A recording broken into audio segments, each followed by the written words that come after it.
एक बार एक व्यक्ति महात्मा बुद्ध से मिलने आया। उसने सुना था कि बुद्ध एक चमत्कारी महात्मा है। वो दुखों को दूर करने की क्षमता रखते हैं। बाकी दुनिया की तरह उस व्यक्ति को भी जिंदगी में बहुत सी परेशानियां थी। उसका मन कहता था कि बुद्ध के पास उसकी सारी परेशानियों का हल है। जब वो व्यक्ति बुद्ध के सामने पहुंचा तो उसने बुद्ध को बताया कि वो एक किसान है और उसे अपना किसानी का काम बहुत अच्छा लगता है, लेकिन कई बार बरसात नहीं होती जिसकी वजह से उसकी फसल खराब हो जाती है। पिछले साल 2 वक्त का खाना भी ठीक से नसीब नहीं हुआ। कई बार बरसात ज्यादा हो जाती है तो खेती में जो बीज डालने हैं वो डाल नहीं पाता। बुद्ध बड़े ही शांत भाव से उसकी सभी बातें ध्यान से सुन रहे थे।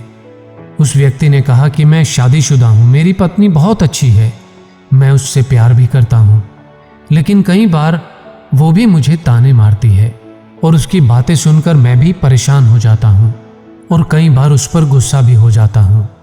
बुद्ध बड़े ही शांत भाव से उस व्यक्ति की बातों को बड़े ही ध्यान से सुन रहे थे। व्यक्ति ने बताया कि मेरे 2 बच्चे भी हैं, दोनों बहुत ही अच्छे हैं, लेकिन कई बार हालात की वजह से वो भी मेरी इज्जत नहीं करते। धीरे धीरे उसने अपने काम, परिवार और बाकी के रिश्तों से होने वाली सभी परेशानियों और भविष्य की चिंताओं के बारे में बुद्ध को विस्तार से बताया और बुद्ध की ओर बड़ी ही आशा भरी निगाहों से देखते हुए नीचे बैठ गया। उसे पूरी आशा थी कि बुद्ध कोई ना कोई उपाय बताएंगे और उसकी सारी परेशानियों का अंत हो जाएगा, लेकिन बुद्ध ने उसकी आशा के विपरीत उसे बोला कि मैं तुम्हारी कोई मदद नहीं कर सकता। व्यक्ति ने आश्चर्यचकित होते हुए पूछा कि क्या मतलब है आपका? बुद्ध ने कहा, इस संसार में परेशानियां सभी को हैं और सच तो यह है कि हम में से हर एक व्यक्ति को सैकड़ों परेशानियां हैं और हम इसके बारे में कुछ भी नहीं कर सकते।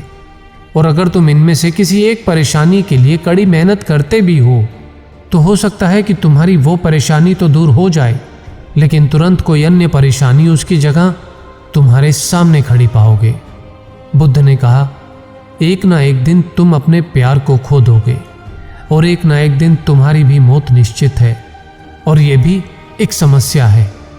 अब ना तो तुम और ना ही मैं और ना ही इस संसार का कोई और व्यक्ति इसके बारे में कुछ कर सकता है। बुद्ध की बात सुनकर व्यक्ति को बड़ा गुस्सा आया। उसने कहा, मैं आपको एक बुद्धिमान और विलक्षण व्यक्ति समझता था। मैं सोचता था कि आप मेरी सारी समस्याओं का कोई हल दोगे। मेरी समझ में नहीं आता कि आप दुनिया को क्या सिखाते हो। बुद्ध ने कहा कि शायद मैं तुम्हारी लाइफ की एक सबसे बड़ी प्रॉब्लम में तुम्हारी मदद कर सकता हूं। व्यक्ति ने हैरानी से कहा, सबसे बड़ी प्रॉब्लम? वो क्या है? बुद्ध ने कहा कि तुम अपनी जिंदगी में कोई प्रॉब्लम नहीं चाहते, यही तुम्हारी सबसे बड़ी प्रॉब्लम है। तुम केवल खुद की जिंदगी को देखते हो, केवल खुद को देखते हो। अपने आसपास देखोगे तो जानोगे जिंदगी किसी की भी कभी भी सीधी लाइन में नहीं चलती। जिंदगी सिर्फ शांति में नहीं गुजरती, कभी काम में, कभी परिवार और कभी दोस्ती में उतार चढ़ाव और परेशानियां, प्रॉब्लम हमेशा रहेंगी जो तुम्हें परेशान भी करेंगी, गुस्सा भी दिलाएंगी। तुम्हें हर हाल में खुश रहना चाहिए क्योंकि यही जिंदगी है। तुम बिना प्रॉब्लम के जिंदगी जीना चाहते हो, जो इस संसार में तो संभव नहीं है, और यदि संभव होगा तो ऐसी जिंदगी में जीवन कहाँ होगा। हम मनुष्य हैं और मनुष्य नश्वर है। अपनी परेशानियों के साथ आगे बढ़ना सीखो और जीवन की हर परिस्थिति को मजबूती से जीना सीखो। वो व्यक्ति समझ चुका था कि जीवन क्या है और उसके चेहरे पर शांति के भाव थे। उसे बुद्ध के बोध का पता चल चुका था और वो समझ चुका था कि लोग बुद्ध के पास परेशान आते हैं और शांत होकर जाते हैं।